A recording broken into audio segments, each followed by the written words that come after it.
UPSC civil service mains exam 2022 के 17 सितंबर को दूसरे शिफ्ट में जनरल स्टडीज सेकंड का पेपर हुआ है। अब देखते हैं कि इसमें किस टाइप के क्वेश्चंस पूछे गए थे।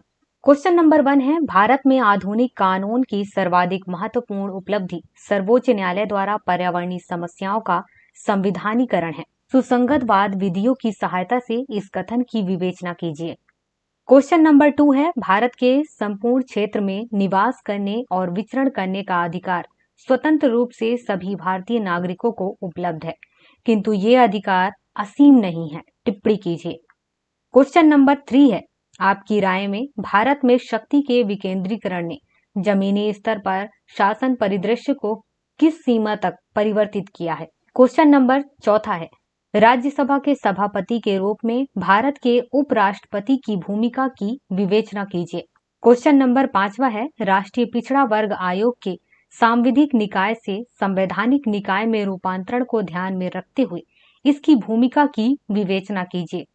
क्वेश्चन नंबर 6 है, गति शक्ति योजना को संयोजकता के लक्ष्य को प्राप्त करने के लिए सरकार और निजी क्षेत्र के मध्य सतर्क समन्वय की आवश्यकता है। विवेचना कीजिए। क्वेश्चन नंबर 7 है, दिव्यांगता के संदर्भ में सरकारी पदाधिकारियों और नागरिकों की गहन संवेदनशीलता के बिना दिव्यांगजन अधिकार अधिनियम 2016 केवल विधिक दस्तावेज बनकर रह जाता है। टिप्पणी कीजिए। क्वेश्चन नंबर 8 है, प्रत्यक्ष लाभ अंतरण योजना के माध्यम से सरकारी प्रदेय व्यवस्था में सुधार एक प्रगतिशील कदम है, किंतु इसकी अपनी सीमाएं भी हैं। टिप्पणी कीजिए। क्वेश्चन नंबर 9 है, भारत श्रीलंका का बरसों पुराना मित्र है। पूर्ववर्ती कथन के आलोक में श्रीलंका के वर्तमान संकट में भारत की भूमिका की विवेचना कीजिए। क्वेश्चन नंबर 10 है, आपके विचार में क्या बिम्स्टेक सार्क की तरह एक समानांतर संगठन है? इन दोनों के बीच क्या समानताएं और असमानताएं हैं? इस नए संगठन के बनाए जाने से भारतीय विदेश नीति के उद्देश्य कैसे प्राप्त हुए हैं? क्वेश्चन नंबर 1 से लेकर के क्वेश्चन नंबर 10 तक के सभी के आंसर 150 शब्दों में करने थे और इन सभी के नंबर 10-10 हैं। अब बात करते हैं क्वेश्चन नंबर 11 की, जिसमें पूछा गया है, लोक प्रतिनिधित्व अधिनियम 1951 के अंतर्गत संसद अथवा राज्य विधायिका के सदस्यों के चुनाव में उभरे विवादों के निर्णय की प्रक्रिया का विवेचन कीजिए। किन आधारों पर किसी निर्वाचित घोषित प्रत्याशी के निर्वाचन को शून्य घोषित किया जा सकता है? इस निर्णय के विरुद्ध पीड़ित पक्ष को कौन सा उपचार उपलब्ध है? वाद विधियों का संदर्भ दीजिए। क्वेश्चन नंबर 12 है, राज्यपाल द्वारा विधायी शक्तियों के प्रयोग की आवश्यक शर्तों का विवेचन कीजिए। विधायिका के समक्ष रखे बिना राज्यपाल द्वारा अध्यादेशों के पुनः प्रख्यापन की वैधता की विवेचना कीजिए।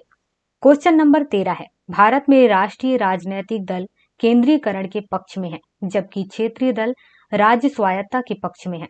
टिप्पणी कीजिए। क्वेश्चन नंबर 14 है, भारत और फ्रांस के राष्ट्रपति के निर्वाचित होने की प्रक्रिया का आलोचनात्मक परीक्षण कीजिए।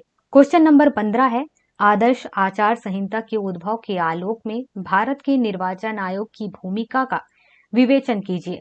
क्वेश्चन नंबर 16 है, कल्याणकारी योजनाओं के अतिरिक्त भारत को समाज के वंचित वर्गों और गरीबों की सेवा के लिए मुद्रास्फीति और बेरोजगारी के कुशल प्रबंधन की आवश्यकता है।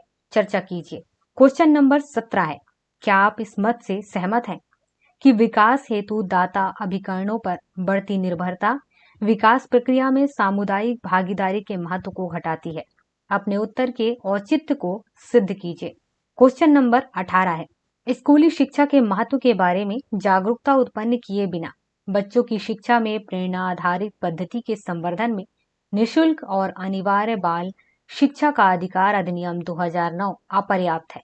विश्लेषण कीजिए। क्वेश्चन नंबर 19 है, I2U2 भारत, इजराइल, संयुक्त अरब अमीरात और संयुक्त राज्य अमेरिका समूहन वैश्विक राजनीति में भारत की स्थिति को किस प्रकार रूपांतरित करेगा?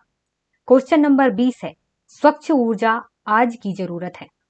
भू राजनीति के संदर्भ में विभिन्न अंतर्राष्ट्रीय मंचों में जलवायु परिवर्तन की दिशा में भारत की बदलती नीति का संक्षिप्त वर्णन कीजिए। क्वेश्चन नंबर 11 से क्वेश्चन नंबर 20 तक सभी के आंसर आपको 250 शब्दों में देना था और प्रत्येक क्वेश्चन 15-15 नंबर के हैं।